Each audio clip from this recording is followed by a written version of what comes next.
Okay, here we go. We're talking about trig again, except this time it gets harder. You know about sine, cosine, and tangent, right? Did you know that there's 3 other functions too? Beyond sine, cosine, and tangent? All right, I want you to shut your iPad and look at your calculator. No, it's not reverse. I'll show you the 3 sines, the ones that go with them. Here's sine, here's cosine, and here's tangent. Sine's the big one. They're all based on sine. Sine's the one that started the whole thing. Cosine is just shift over from sine. If you look at the graph of them, they're identical. They both, graph of sine and cosine just kind of look like this. They go back and forth, up and down, up and down, up and down. And sine and cosine are pretty much identical. And then tangent is just sine divided by cosine, in case you wondered where it came from. Tangent is just sine divided by cosine. So if you don't have sine, you can't have cosine. And if you don't have sine or cosine, you can't have tangent. So it all comes back to sine.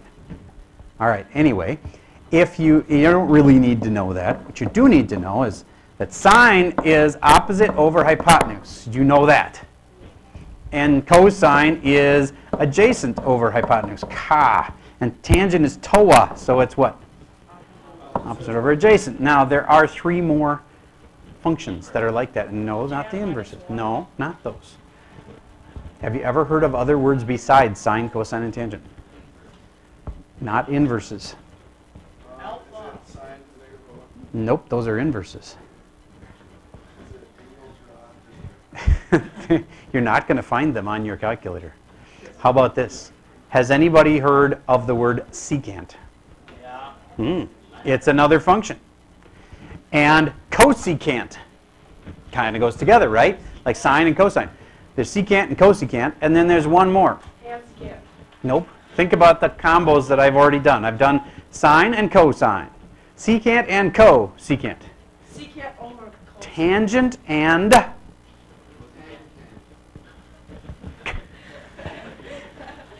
what did the other ones have in front of the word? Co. So come on, put it together. Cotangent. Yes. All right. So right now I want you to open your iPad back up and take notes on this sine, cosine, and tangent you already knew. But here's the 3 new ones. Sine goes with cosecant, CSC. And cosecant of an angle is related to sine, but it's not the same. Who has a guess what it does? And if you say inverse, I will have to go off on you, because this is not inverses.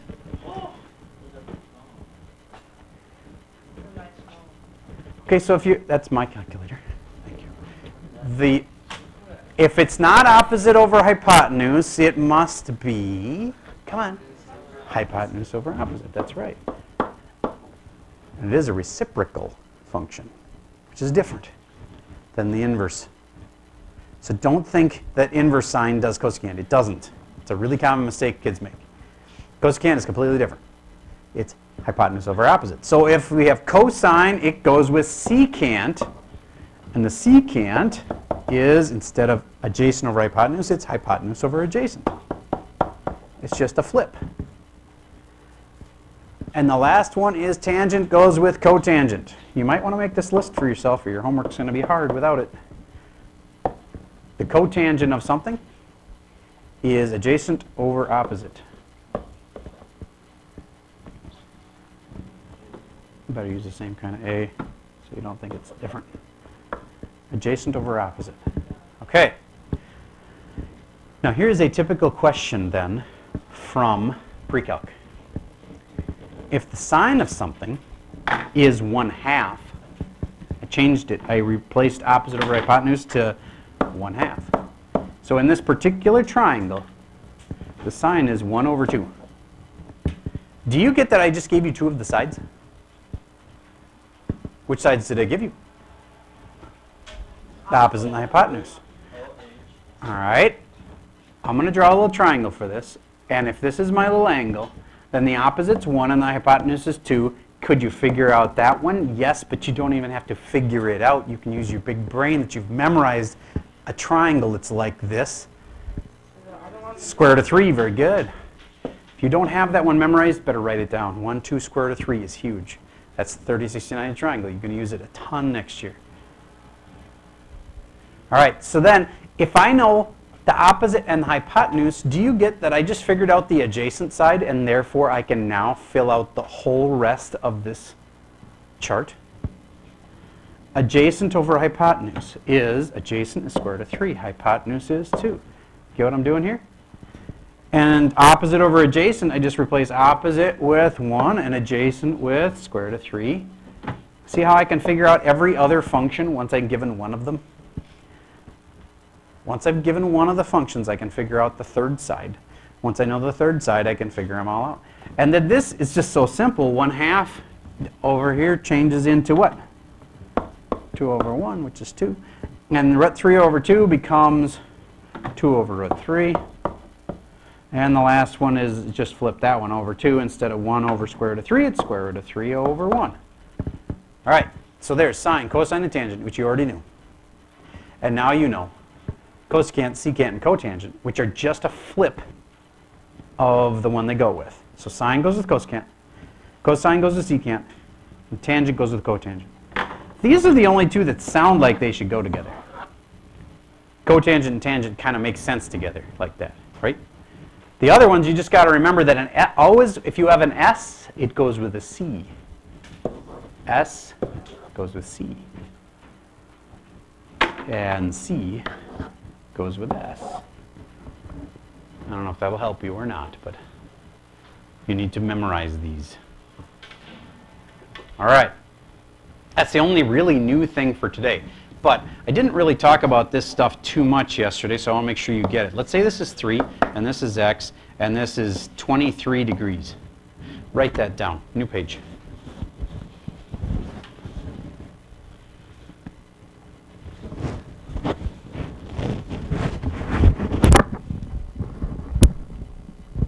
Microphone issues today. Sorry about that. Okay. Do you get that I just gave you two sides, but one of them is unknown, and the other thing I gave you is an angle? So basically there's 3 things here, and I know 2 out of the 3. Usually in math, that means we can figure out the third one.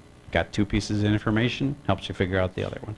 So should I use sine, cosine, or tangent? Well, I got to ask myself, from this angle's perspective, I have the opposite, and I have the hypotenuse.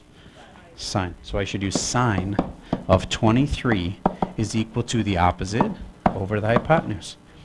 See how I just set that up? Now this is the part where your calculator would be handy, because I don't happen to have memorized sine of 23 degrees. So would you grab your calculator, type in sine of 23. If you get something different than everybody else, it's probably because your calculator is not in degrees and it's in radians. 0.39? Did anybody get an answer completely different than that? Okay, then you guys that got a completely different answer, your calculator needs to be switched into degree mode. So go to mode. No, it's not. Well then, if it is, then you typed it in wrong. Try sine of 23. Oh, I didn't sign up or read my Okay, you wanted sine of 23. All right. Everybody in the right mode now? Okay, good. So now, if it's 0.39 equals 3 over x, I just got to solve this little equation. So from here, I just have to get that x to the other side, so I'm going to multiply both sides by x, and then this one cancels this one, and now I'm really close. I take 3 divided by 0.39 to get my final answer. Is that like about 10 or something like that? Okay, 7.6. Can anybody agree with that number? Okay, good, thank you. All right, that's how you do basic trig. I'm going to try another one like that. Let's say this time I have this side is the unknown, and this side is 7, and this is 20 degrees. Would you do the same exact thing except without any help from me and figure out what x must be?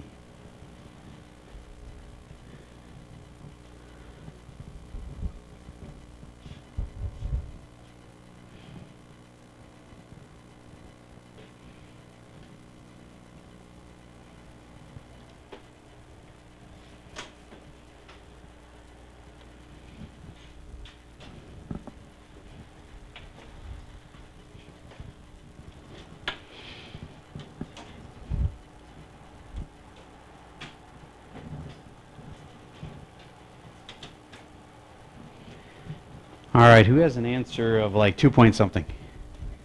Okay, good. Here's what you should have done.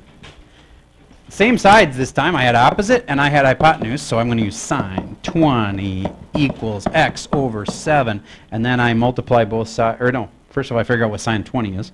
What was it? Point something? 0.34. Okay. And 0.34 equals x over 7, and this time I just multiply both sides by 7. So that's 7 times 3.4 is like 2 point what? 2.3-ish. 2.4 if I was going to round it. Do you get how it's about 2.4? All right, now look at the problem and make sure it makes sense. Do you get that this side could be like significantly smaller than the hypotenuse? It's across from a really small angle, so it should be kind of small. All right. Now, what if I gave you this triangle and I gave you all the sides of it? It's a 3, 4, 5 triangle. And I wanted to know how big that angle was right there. Formula A, B, C. A squared, B squared, C squared will tell me these 3 sides, but I've already got the 3 sides. Now I got to use sine, cosine, or tangent, right? No, the other ones.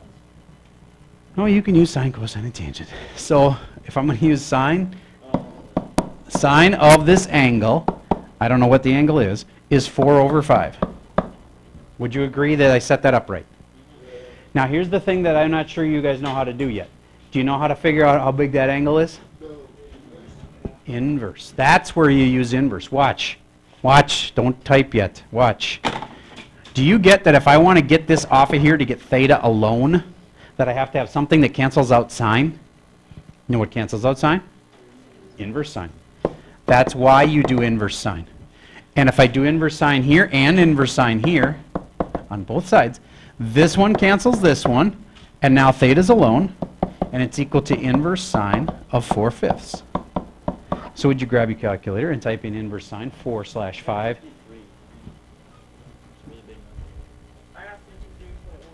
All right, now if we look back at what we were trying to figure out, does this seem possible that this could be 53 degrees? It's at least between 0 and 90 degrees, so yeah, it's generally in the right ballpark. Now, the reason it might not look right is, do you see how my side that's supposed to be 3 is actually bigger than my side that's supposed to be 4? So that means that, you know, that's why it probably looks goofy to you. All right. So, next up, let's say I give you another classic right triangle. 5, 12, 13. If you actually build something that's a right triangle, it's 12 feet long this way and 5 feet this way, it'll be guaranteed to be 13 feet that way. It's one of those Pythagorean triples. You know, if I take 5 squared plus 25 squared, it'll work. It'll make 13 squared. All right, would you figure out for me, not how big this angle is, that's obvious, but figure out how big that is right there. Use what you just learned about inverses to set up a little trig thingy.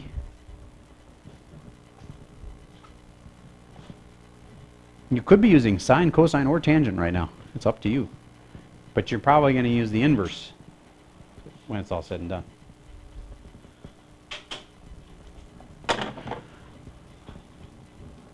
I'm going to choose cosine this time. Cosine of some angle is adjacent over hypotenuse, which would be 5 over 13. And then I would do inverse cosine to solve mine. I bet a lot of you guys use sine. Raise your hand if you use sine. Okay, if you use sine, you should have said 12 over 13. Sine of theta is 12 over 13. And then you do inverse sine to solve it. Inverse sine of both sides, and you'd have inverse sine of 12/13 in the blue hat. Don't want to say names in the video. And now remove the hat. Who's got the same answer as him? All right, good. And if there's a different way to do it, like if I had done cosine of this, would you please do inverse cosine of 5/13? Just try it. Type it in. I bet you it'll be the same exact thing.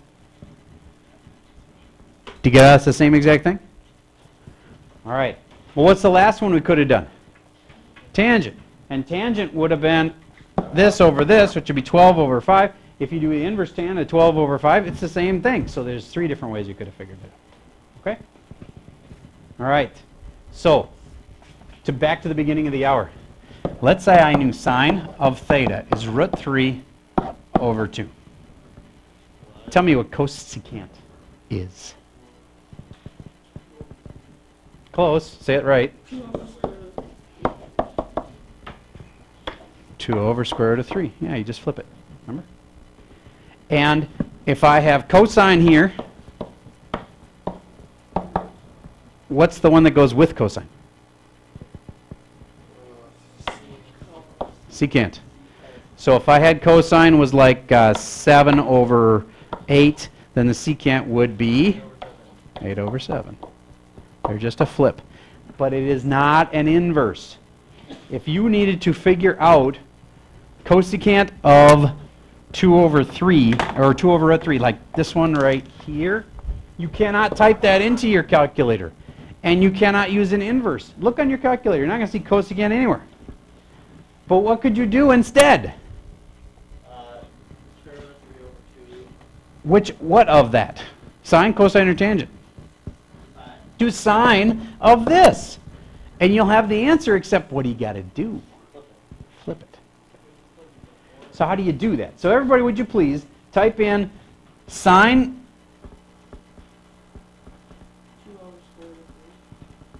is equal to root 3 over 2, which means what would we do? How do we get this answer right here? Inverse sine. Okay. I think it's going to be 60. Is it?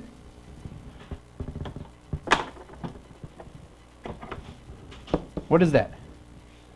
It is 60. Cool. All right. So now, if I wanted to figure out cosecant of what is root 3 over 2, we just figured out the theta, the what part, the thing we didn't know. So what is theta? 60. All right, here's another way to say it. Let's say I wanted sine of 30 degrees. Do you have that one memorized by chance? 0.5, it's 1/2. If you didn't know that, you'd type in sine 30 and you get the 1/2, right? So by doing that, I bet you now you can tell me what the cosecant of 30 degrees is. What is it? 2. Yeah. Because if the sine is 1/2, then the cosecant, I just take this whole thing, move it over here. I like to do the cosecant over here. Cosecant of 30 would be, flip it, 2 over 1. Do you know how to take an answer that's not nice and still flip it? Like, let's say we did sine of 35 degrees. Everybody do sine of 35, please. Get it in your calculator. It'll be some weird decimal, and I'll show you how to flip it. Type sine 35. 0.57. Good enough. And then you take your calculator, and do you know how to flip stuff? It's the same as putting it to the -1 power. There's a button for that. There's an app for that. Do you see it there? What are you doing? It's 1.74. Okay. So how do I flip this thing over? I hit the X to the -1 button. It looks like this. Find that on your calculator. Touch it, and Mr. Espanol. 1 point what? Okay. What did we just figure out? We just didn't figure out what sine was. We already knew that. We figured out what the cosecant of 35 degrees is. All right. So now, let's say I asked you, what is, not the cosecant, let's go with secant of 20 degrees. Use your big brain in your calculator to figure out what secant of 20 is. You'll never have to find a secant button on your calculator.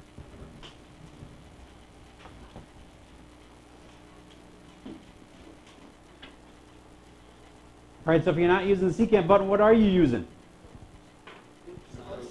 Cosine. I got it. So you do cosine of 20, but that's not your answer. No, you do Cosine of 20, and then what? No, you don't do cosine of 1 over 20. Never flip the angle. You do cosine of 20, and then what do you do? To the -1 button. And what did you get, Mr. S? There's two Mr. S's. The one in the red shirt. 1.06. Can anybody verify that they got that same answer after they did the cosine and then flipped it? Okay, good. All right, you've learned a lot of little stuff. Now, we are about to have a quiz on fractions. So now that that stuff's like you know how to do today's lesson, you'll be able to do today's homework. I want you to get a blank sheet up on your notes, and then let's do a couple fraction problems quick to get them fresh in your mind. And then you'll have the rest of the hour to take that test, and then you can start your homework whenever you're done with it. Is it like it's just 6 question quiz. It's in the 85% category, though. It's your last one that's in the 85% category. So pay attention. It's only 6 questions. I'm not talking to you right now. You didn't raise your hand. All right. So we are going with fractions like 1 over 2 plus a over b. Would you please add them together? Do you have a question? Whenever you bomb a test, you can retake it. The question is, as long as that test isn't like right before the end of a quarter, this one you have time, so you can retake it. So you have 1 week from the date you got it back. And what do you have to do to earn a retake? You have to go in and do corrections. You have to come in and talk over your mistakes, make sure you understand what you did wrong. And the second part of doing this is making sure that you got your homework done, because I'm going to ask to see your homework before you can do the retake. Okay, so make sure your homework from that little unit is all completed. Yes, sir? We haven't got it back yet, right? I believe you got it back on Friday. Oh, yeah, we did. All right, so if you want to see it again, just come in the morning sometime. I'll talk it over with you. Just to see it, I can show it to you during work time today. Did you use B2 or 2B as a common denominator? Good. Yes. If you're not sure what something is, ask. It does kind of look like a 6, I understand. So on the top here, I have 1B plus AB, and it's all over. Oh, I did something wrong here. What did I do wrong? Tell me what I did wrong. I should be multiplying by 2 over here, not by A. All right, now I have 2B on the bottom of both of them, so I must be doing it right. So B2 or 2B is the same thing on the bottom. And what's on the top? 1B or just B plus 2A. Raise your hand if you had that one right. Okay, good. Now, let's just add one more extra twist to it. Take the same answer, and this time divide it by A over B.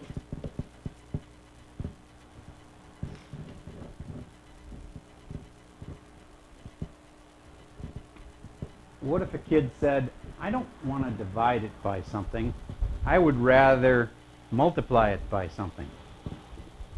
Could you do that? Yes. Mr. W, can you remove the lid? All right, so tell me what you multiplied by. I multiplied by A over B. False. B over A. By B over A, yes. So if I want to times by B over A, B, there, I can do that, because that's the same as dividing by A over B. Okay, now I multiply through, and I have B times B makes B squared. B times this makes 2AB. B squared plus 2AB all over, and on the bottom I have 2 and a B and an A. 2BA. Now I hope you notice that that is not a correct answer yet. Yes. Can or can't you cancel? You can, because there's a B in everything. There's a B here, and here, and here. Now does every B disappear then? No. I can cancel off one B. That one, and then one of those B's. See, that's B squared, which is like B times B. So there's going to be one B left. So it's B plus 2A over 2A. And a lot of kids, before we started this unit, would have thought you could cancel the 2A's, but I think you know now that you can't. Why can't you cancel? Because they're not one in the beginning. There'd have to be a 2A right there, too. You have to have one in each. Or you'd have to say, if that was a multiply right there, then we could cancel those 2A's. Okay? Wait, if it doesn't multiply, wouldn't that still be a B over 2A? I'm not saying that that's the right answer to our problem. I'm just saying if we had B2A over 2A, if it was like this, then I could cancel the 2A's. And then there would be, that doesn't mean everything cancels. I know, but I thought like When they cancel, what do they replace with? So what's the final answer?